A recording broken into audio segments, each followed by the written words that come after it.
Assalamualaikum warahmatullahi wabarakatuh. Alhamdulillah, assalatu wassalamu ala rasulillah Muhammad ibn Abdullah wa ala alihi wa ashabihi wa mawala wa la hawla wa la quwwata illa billah. Rabbi shrah li sadri wa yassir li amri wa hlul 'uqdatam min lisani yafqahu qawli, amma ba'du. Yang kami hormati beliau Al-Mukarram Bapak Kiai Haji Ahmad Rifai SHMH. Yang kami hormati beliau Bapak Direktur Rumah Sakit Muhammadiyah Ahmad Dahlan Kota Kediri, Bapak Dr. Zainul Arifin MKes.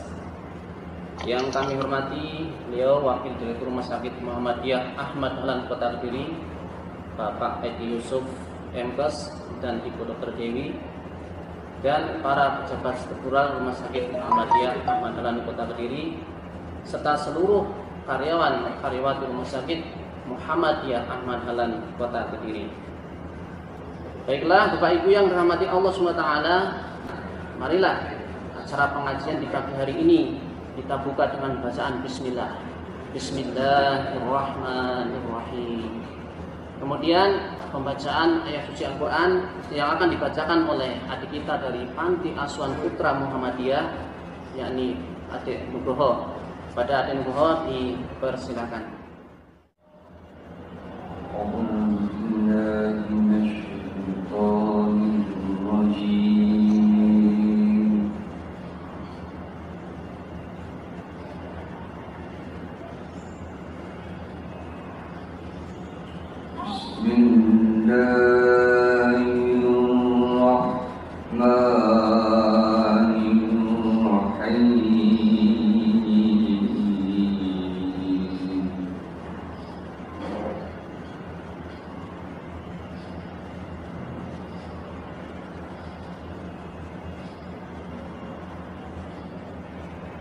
وَلَقَدْ آتَيْنَا لُقْمَانَ الْحِكْمَةَ أَنِ اشْكُرْ لِلَّهِ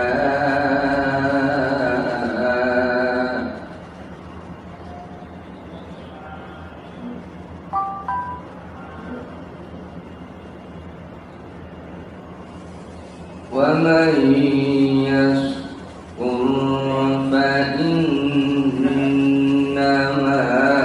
يَشْكُرُ لِنَفْسِهِ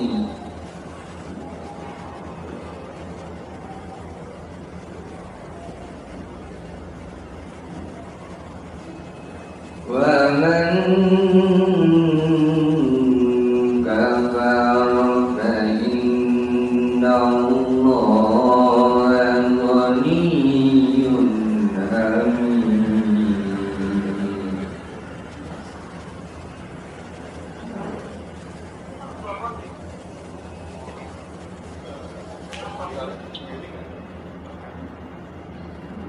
وَإِذْ قَالَ لُقْمَانُ لِابْنِهِ وَهُوَ يَعِظُهُ يَا بُنَيَّ لَا تُشْرِكْ بِاللَّهِ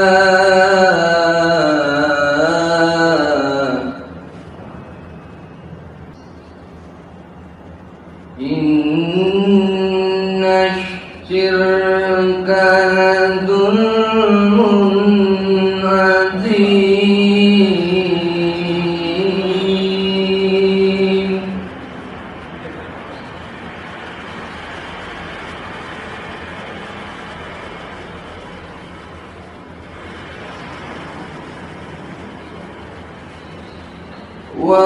وَوَصَّيْنَا الْإِنسَانَ بِوَالِدَيْهِ حَمَلَتْهُ أُمُّهُ وَهْنًا عَلَىٰ وَهْنٍ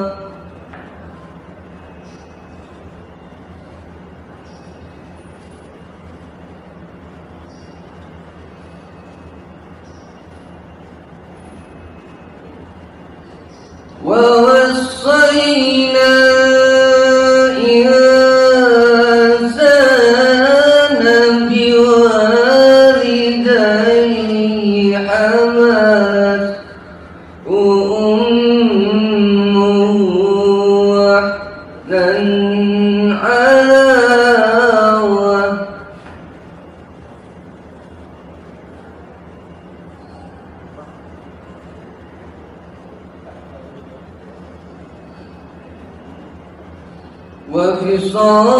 وفصاله في عامين أن اشكر لي ولوالديك إلي المصير.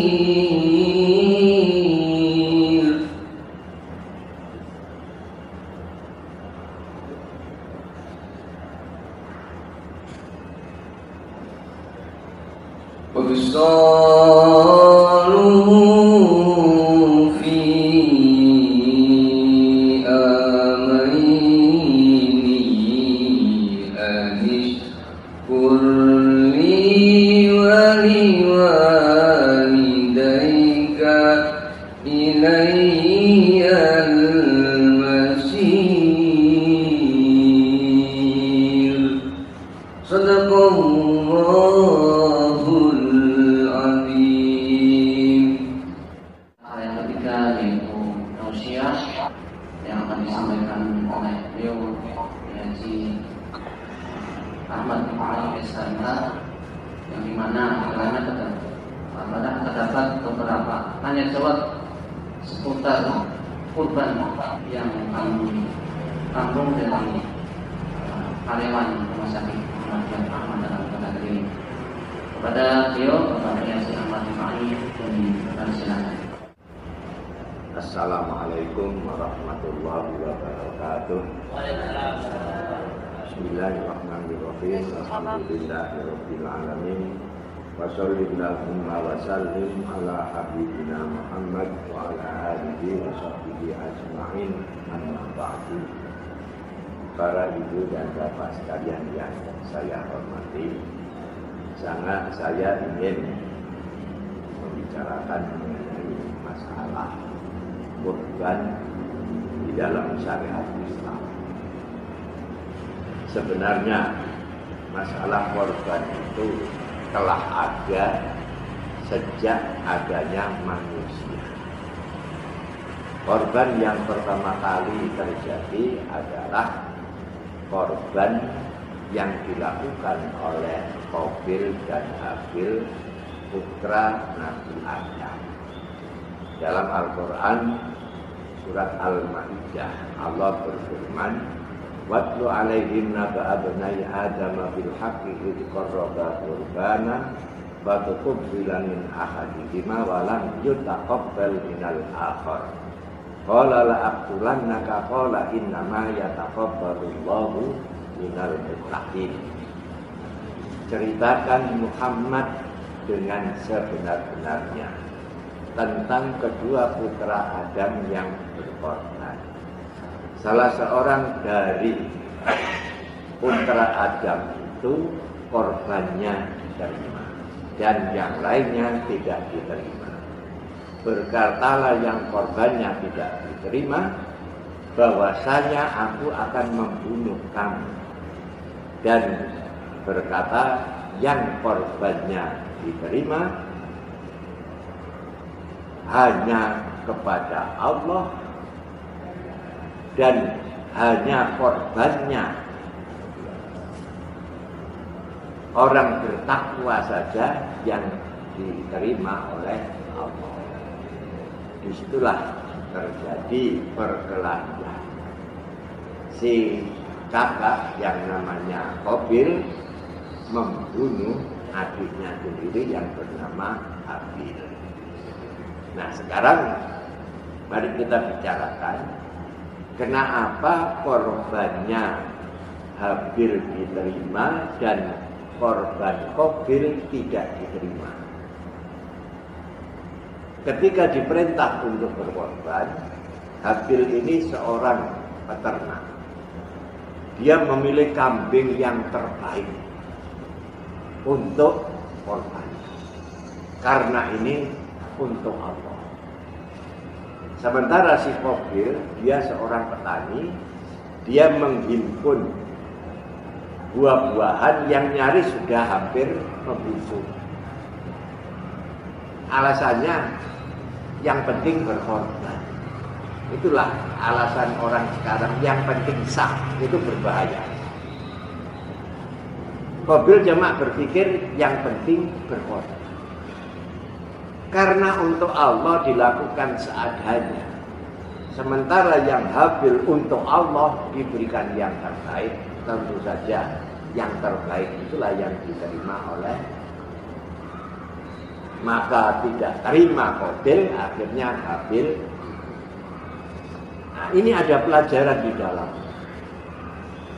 yaitu kepada Allah mestinya itu yang terbaik, apa saja.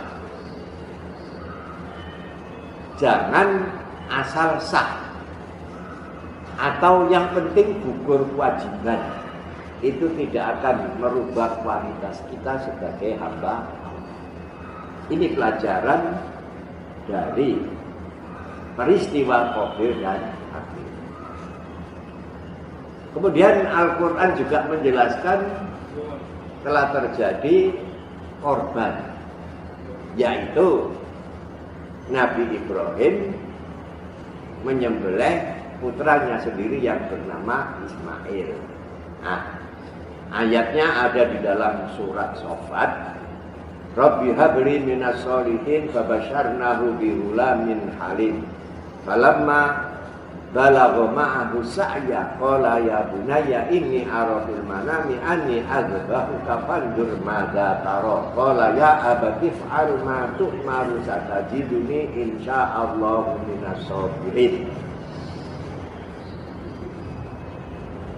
Ibrahim sampai berusia tua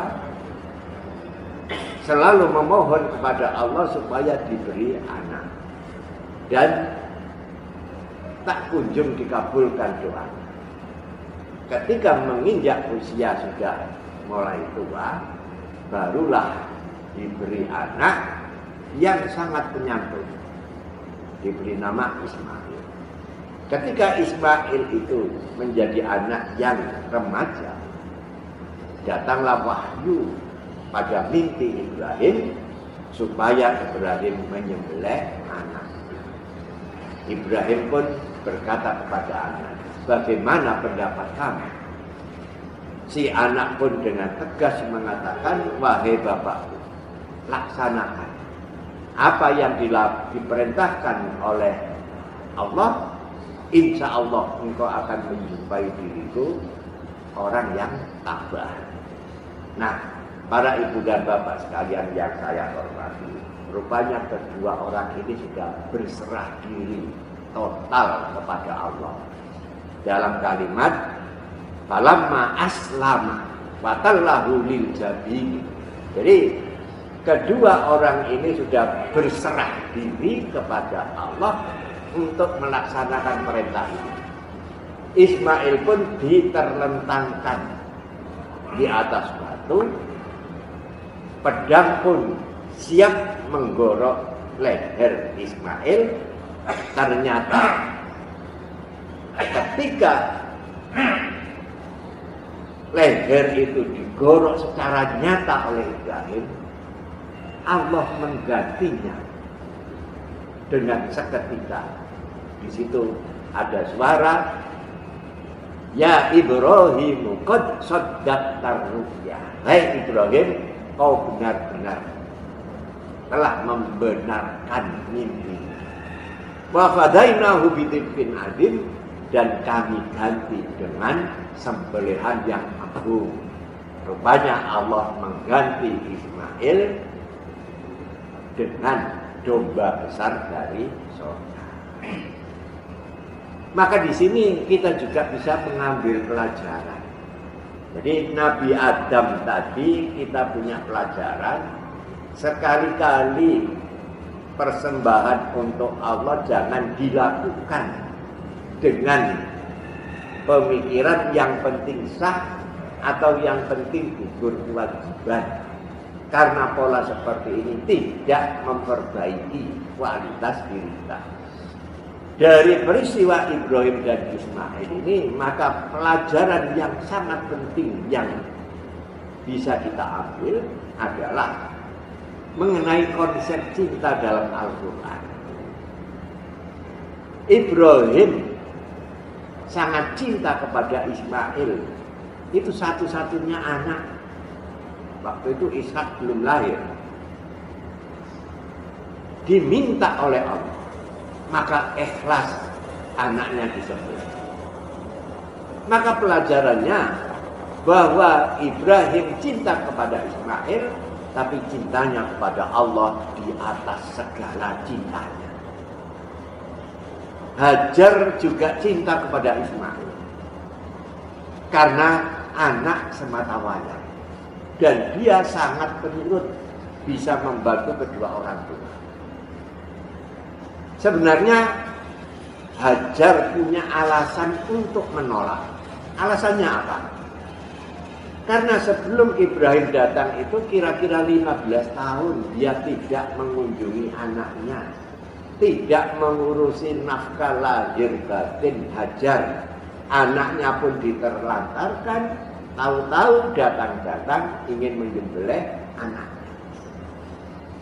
Jadi sangat beralasan seandainya Hajar itu menolak keinginan Nabi Ibrahim. Tapi ternyata cinta Hajar kepada Allah di atas cintanya terhadap anaknya sendiri. Demikian juga Ismail. Tentu saja orang itu yang paling dicintai pertama adalah nyawanya sendiri. Tapi ketika diminta, dia serahkan. Itu menunjukkan cintanya kepada Allah melebihi cintanya kepada nyawanya sendiri. Itulah pelajaran yang sangat berharga dari peristiwa korban yang dilakukan oleh Nabi Ibrahim terhadap Nabi Ismail. Yang akhirnya itu semuanya cuma ujian keimanan dari Allah. Bagaimana Allah menguji imannya Nabi Ibrahim, Nabi Ismail, dan Hajar. Ternyata mereka bertiga itu lulus dalam ujiannya. Oleh karena itu maka manasik haji itu tidak lain daripada simbol-simbol yang pernah dilakukan oleh Ibrahim, Ismail, dan Hajar sebagai pertanda kecintaan terhadap Allah di atas segala halnya. Para ibu dan bapak sekalian yang saya hormati, kurban ini terus berkembang sepanjang sejarah manusia ada. Pada masa Yunani dulu, untuk agar dewa tidak marah, maka setiap tahun selalu dipersembahkan gadis yang masih perawan, dibakar hidup-hidup di alun-alun pada masa Yunani. Dan juga pada masa itu juga, kalau kapal besar mau berlayar, maka di depan sendiri, palkaya, itu diikat orang, ditabrakkan ke dermaga sampai hancur sebagai persembahan untuk dewa laut agar menyelamatkan kapal yang sedang berlayar. Di Babilonia ada 3 Tuhan, Ea, Bel, dan Anu. Tuhan yang kedua ini dikorbankan, dibunuh untuk menebus dosa manusia. Di India ada 3 Tuhan juga, Brahma, Wisnu, dan Krishna. Krishna dikorbankan, tujuannya untuk menebus dosa manusia. Saya kira ini pengantar saya mengenai berkorban. Maka sebelumnya ada hal-hal yang perlu saya sampaikan dalam masalah korban. Apa hukumnya menerima hak korban tetapi dari stok tahun sebelumnya seperti berbentuk kornet. Nah ini lazismu ya. Lazismu ini sudah melangkah ke depan agar daging itu tidak sia-sia dan sampai kepada sasaran itu betul-betul pas gitu ya. Maka dibuatlah pengalengan. Boleh apa enggak? Ya boleh-boleh saja. Seperti kalau musim haji zaman dulu ya, daging itu sampai bau busuk.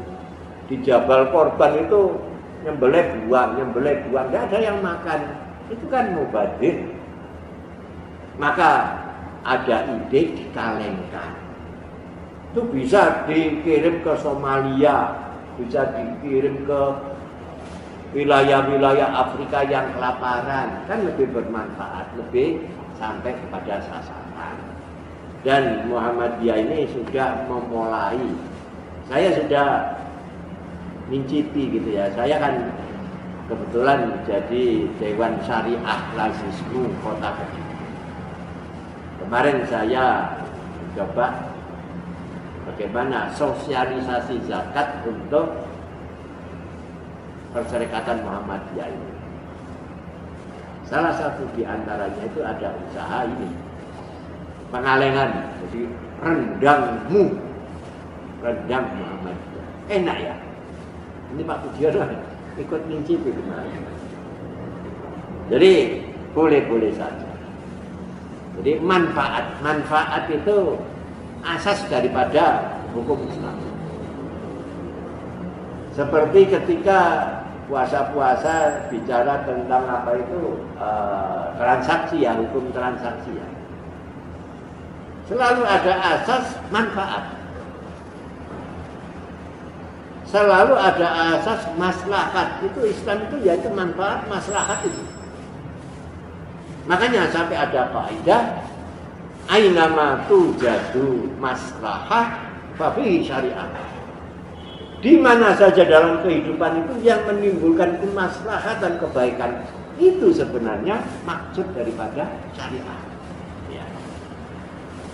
Uang yang untuk beli kurban hasil dari model arisan yang arisannya bukan arisan kurban, sedang yang saya tahu arisan sebaiknya dihindari. Bagaimana hukumnya? Oh ini sudah tahu isi hati saya ini. Nyoba arisan.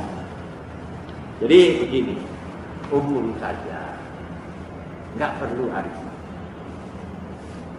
Tabung saja, model tabung yang dikoordinir.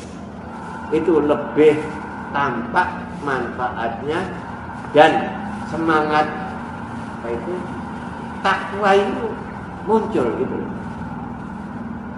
Tiap bulan gaji dipotong itu kan sebenarnya ya rada abot saja. Karena takwanya tipis, aku bulan ini gak usah dipotong. Nah, karena semangatnya tinggi, wih potongan 2 kali lipat. Itu berpacunya di sana, ya. Jadi kalau menurut saya hindari arisan korban, baiknya buat saja tabungan korban. Nah, saya ingin memberikan contoh yang sederhana. Misalnya saya pegawai rumah sakit Muhammadiyah Ahmad Dahlan. Di sini ada patungan misalnya, sapi 7 orang. Saya ikut,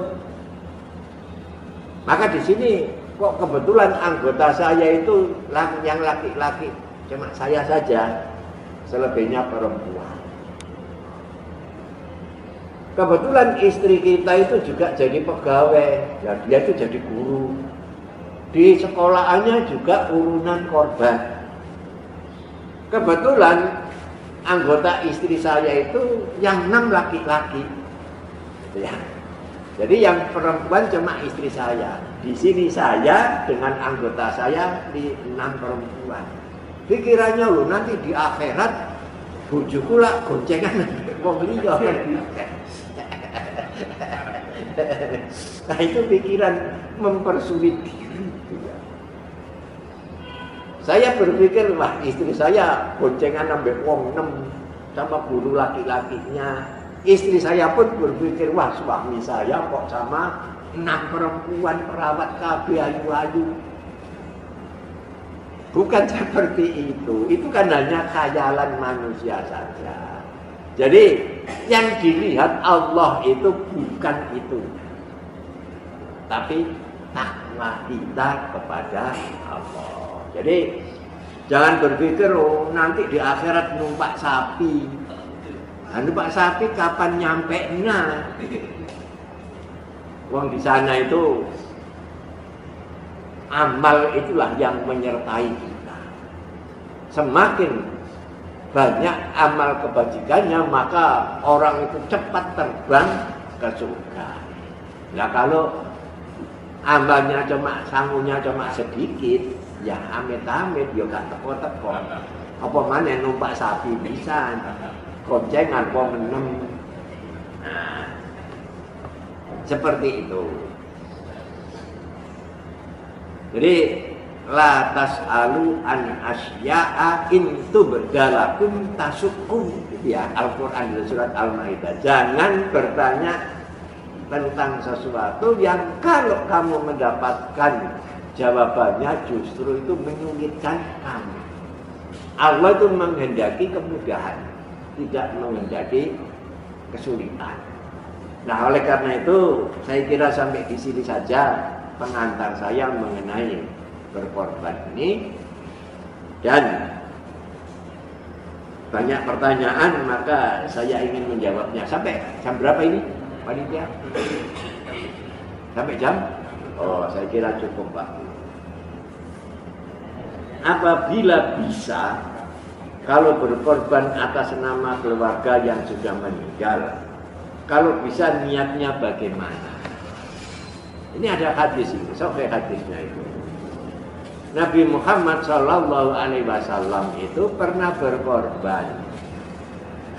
Berkorbannya itu beliau mengatakan begini, Allahumma hadza min Muhammadin wa ali Muhammad wa ummati Muhammad. Ya Allah, ini korban dari Muhammad, keluarga Muhammad, dan umat Muhammad. Jadi bagi kita yang tidak mampu, itu sudah dikorbani oleh Rasulullah dulu. Itu baiknya Rasulullah, luar biasa. Jadi sekali lagi ya saya sampaikan, bagi orang yang tidak mampu, dulu sudah dikorbani oleh Rasulullah SAW dalam sebuah hadis ketika beliau menyerahkan binatang korban, beliau katakan Allahumma hadza min Muhammad wa ali Muhammad wa ummati Muhammad. Ini dari korban dari Muhammad, keluarga dan umatnya. Nah, pada waktu itu tentu saja syariat korban ini di Madinah ya. Khadijah itu sudah wafat kan. Rasulullah hijrah itu Khadijah kan sudah wafat. Berarti korban juga untuk istrinya yang sudah wafat.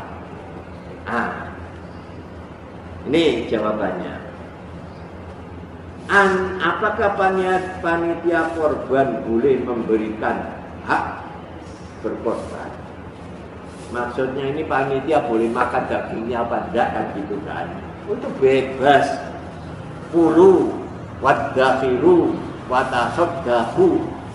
Jadi Rasulullah itu tidak pernah mempersulit masalah. Ada korban, ya silakan makan, silakan dibagi gitu ya, dan silakan dinikmati. Itu kulu wadakhiru watasaddahu. Apa hukumnya jika kita sedang berkorban di masjid tapi kita tidak datang saat proses penyembelihan? Nah, begini. Yang disyariatkan itu yang berkorban itu yang menyembelih sendiri. Tapi umumnya orang tidak tega menyembelih, kan bisa wakil. Itu hanya persoalan yang bersifat sunnah saja. Baiknya gitu ya, yang berkorban itu yang menyembelih. Kalau tidak mentolo ya tidak apa-apa. Tidak datang ya tidak masalah. Allah tidak melihat datang atau tidak datangmu, tapi Allah cuma melihat takwamu.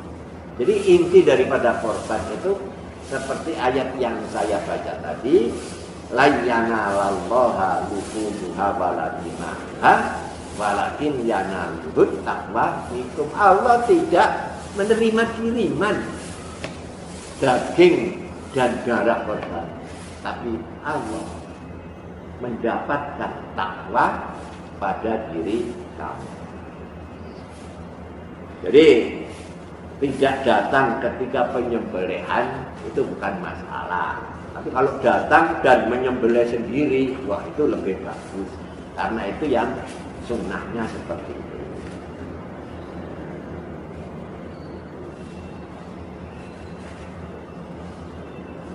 Apakah sah sebelum kita akikoh tapi kita sudah berkorban? Akikoh itu bersifat pribadi. Kalau korban itu umum. Mana yang lebih didahulukan? Itu ya. Kalau menurut saya kita perlu mengakikoi diri kita. Lah kalau sudah setua ini belum akikoh, ada hadis saya lupa matanya itu begini, Rasulullah itu mengakikoi dirinya ketika beliau sudah menjadi Rasul. Berarti telat berapa puluh tahun? 40 tahun ya. Itu bisa. Jadi syariat tentang kurban dan akikah itu tidak ada yang berbelit-belit. Semuanya sederhana. Oleh karena itu kita oleh Allah jangan memperberat diri.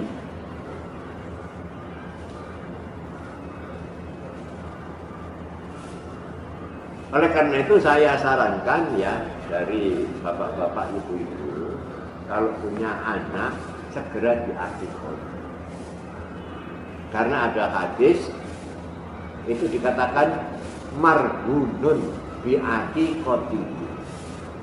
Jadi anak yang lahir itu sama dengan anak yang masih digadekan.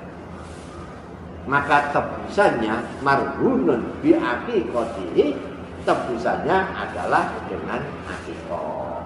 Nah, yang namanya tergadekan itu apa? Ya tentu saja kita tidak bisa mengambil manfaat. Kita punya sepeda motor disekolahkan. Kita itu milik saya. Tapi saya bisa pakai enggak? Ya bisa, karena tergadekan. Baru setelah saya tebus baru bisa memanfaatkan.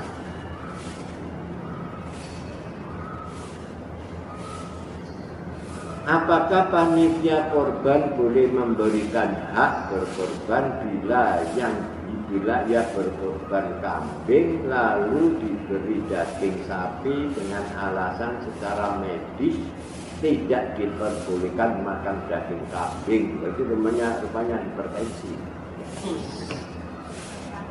Korban kambing dapat sapi ya gitu kan, tidak masalah itu ya, tidak masalah. Jadi kalau saya punya pemikiran itu bahwa Idul Adha itu adalah pestanya umat Islam, tidak cuma diberikan kepada orang miskin saja, tidak. Yang kaya boleh makan, apa? Yang berkorban boleh makan, itu berarti yang kaya juga bisa menikmati. Nah itu. Jadi tukar ya, daging kambing dengan daging sapi tidak masalah. Apakah orang kaya boleh diberi daging korban? Ya boleh-boleh saja, yang penting mau aja kan ya. Nah, mau. Rasulullah itu juga makan daging korban. Apa Rasulullah itu miskin apa kaya? Kaya. Duwe bojo 11 ya. Iya. 11 lah tanggung jawab semua loh Rasulullah itu, enggak main-main. Nah kekayaannya itu, biayanya itu dari mana? Rasulullah itu pengusaha. Tapi beliau tidak kedonyan, hasil usaha ini untuk umat. Itu Rasulullah. Jadi pikirannya itu bukan moto duitan, tapi moto akhiratan. Gitu kan? Apa betul istilah saya moto akhiratan itu Pak? Itu pokoknya gitu. Jadi walaupun kaya dia tidak pernah ngelirik saja enggak. Jadi hasil usahanya itu 100% untuk umat. Lah yang dipakai untuk makan itu apa? Hasil tanah di Khaybar. Itu pun bentuknya bagi hasil. Rasulullah tidak garap sendiri. Bagi hasilnya itulah untuk sehari-hari kehidupan Rasulullah. Pas pajak klik ya utang, gitu loh. Jadi Rasulullah pernah utang juga untuk kebutuhan makan. Tapi orang sekarang berpikir utang itu termasuk sunnah Rasul. Rasul pernah utang. Lah jangan berpikir seperti itu. Berpikirnya begini loh. Rasulullah utang itu untuk apa? Untuk kebutuhan primer, untuk makan. Bukan untuk kebutuhan beli unta, beli mobil, beli helikopter, bukan itu. Jadi untuk kebutuhan dasar itu utangnya Rasulullah. Tapi kalau untuk beli hal-hal yang bersifat aksesoris atau sekunder, tidak pernah Rasulullah. Apakah panitia boleh memasak daging korban untuk konsumsi panitia? Ya tentu saja panitia pun harus makan ya, tidak dibiarkan kelaparan itu. Nah, itu ya, itu boleh.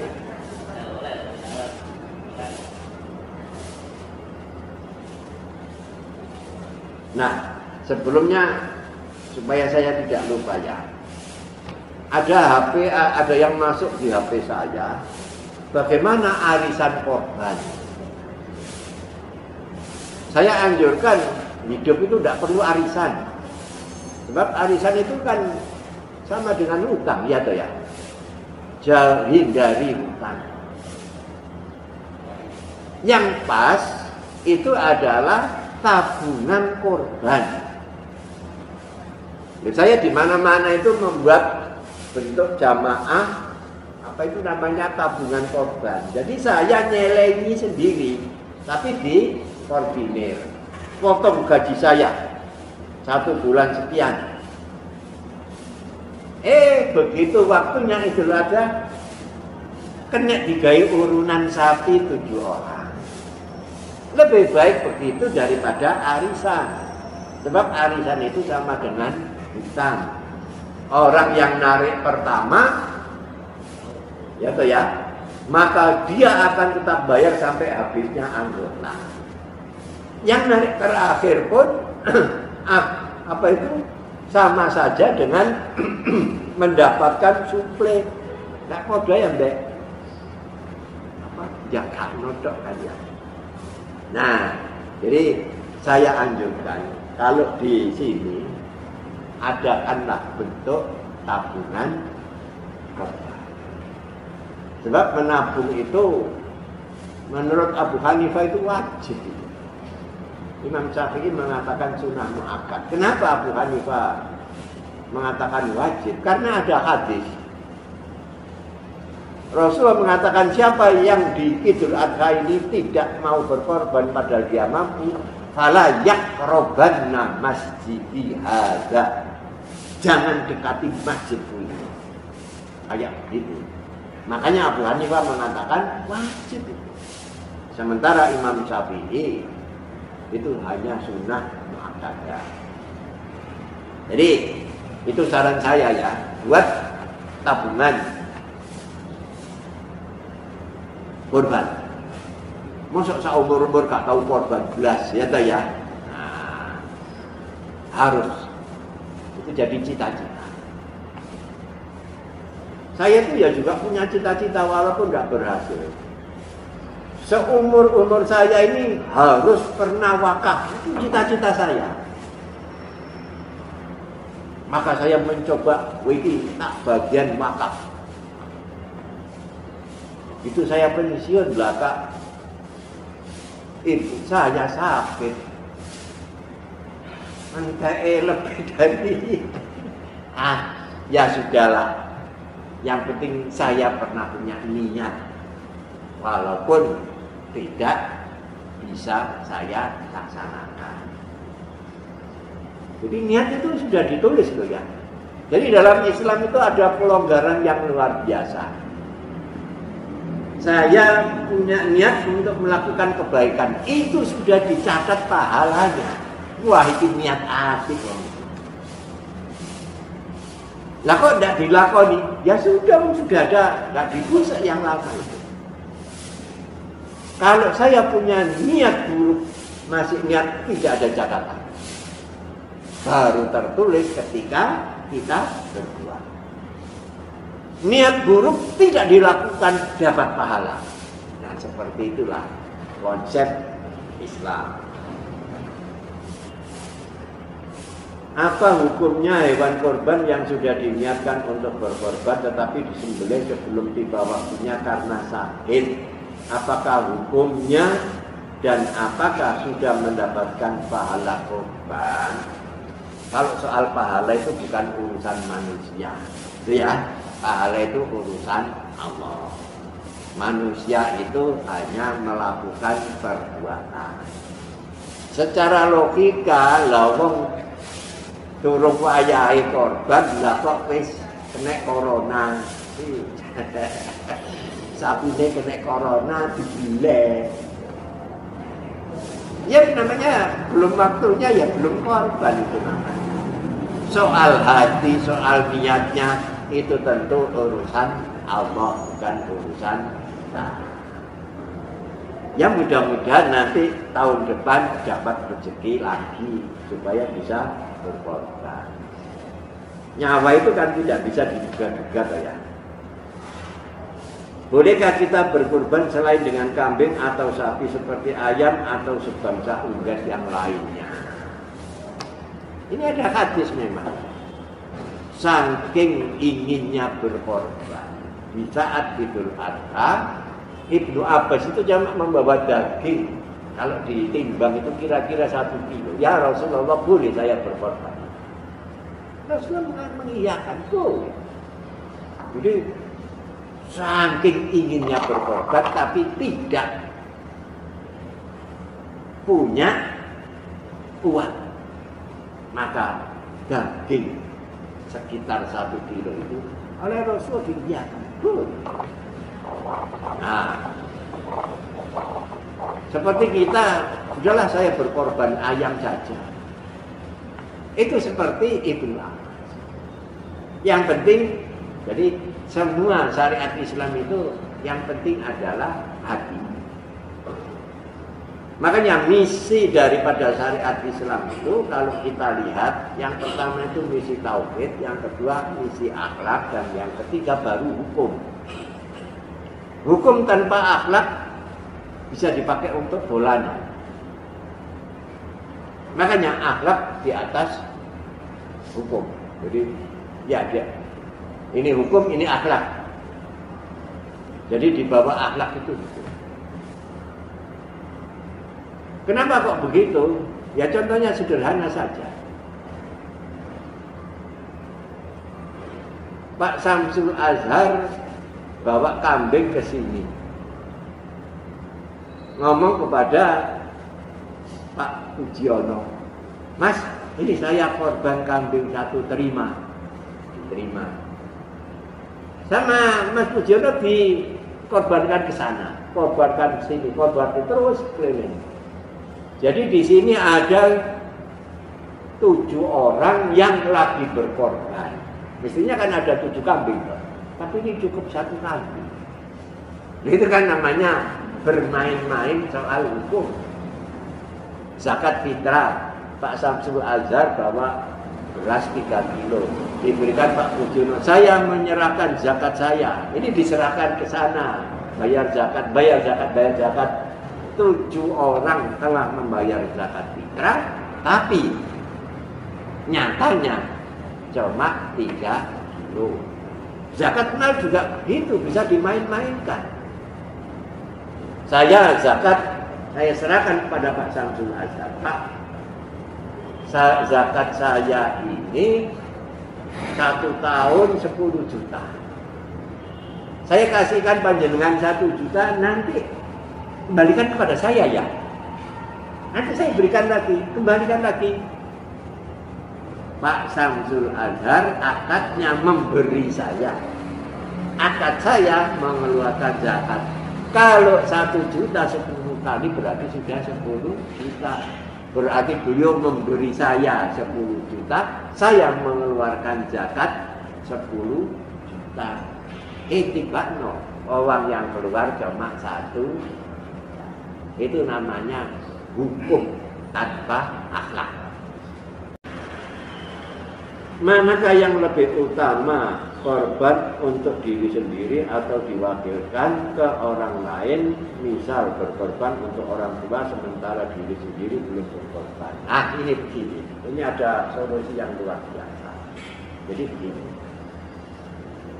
kita punya keluarga, saya, istri, 3 orang anak. Kemudian saya punya uang korban itu hanya untuk 1 orang saja, misalnya seekor kambing. Sudahlah, tahun ini saya, tahun depan istri saya, tahun depannya lagi anak saya yang pertama. Dia nek duwe-duwe, nek gak duwe-duwe. Nyata ya.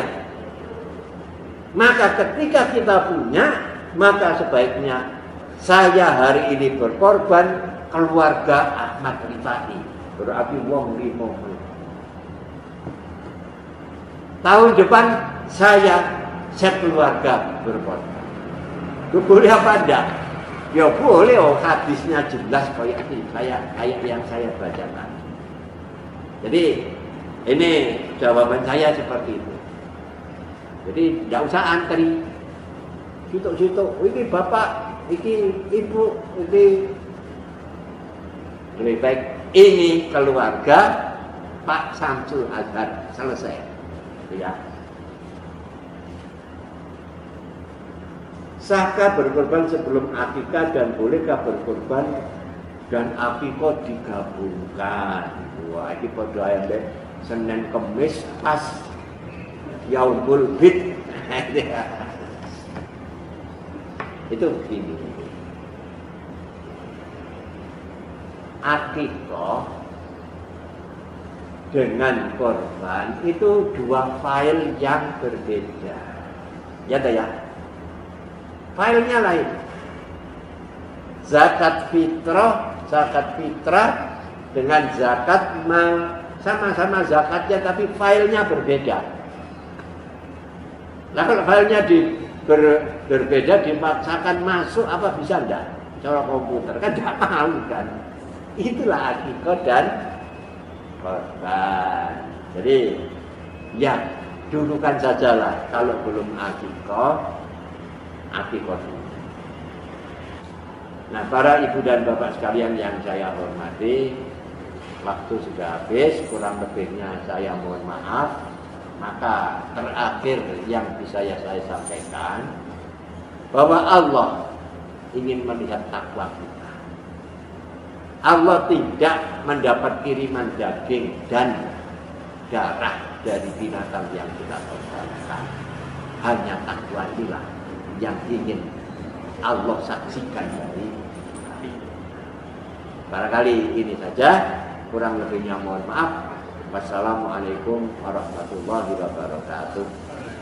Alhamdulillah, terima kasih sampaikan kepada beliau Bapak Haji Ahmad Rifai sosialnya yang luar biasa. Sangat memberikan pencerahan pada kita semua. Semoga menjadi ilmu yang bermanfaat kita semua dan kita sebagai kebaikan kita sendiri. Bapak Ibu yang kami hormati, melangkah ke acara yang terakhir yaitu doa dan penutup. Mari kita tutup acara pengajian kita ini dengan doa kafaratul majlis. Subhanakallahumma wa bihamdika asyhadu an la ilaha illa anta astaghfiruka wa atubu ilaik. Assalamualaikum warahmatullahi wabarakatuh.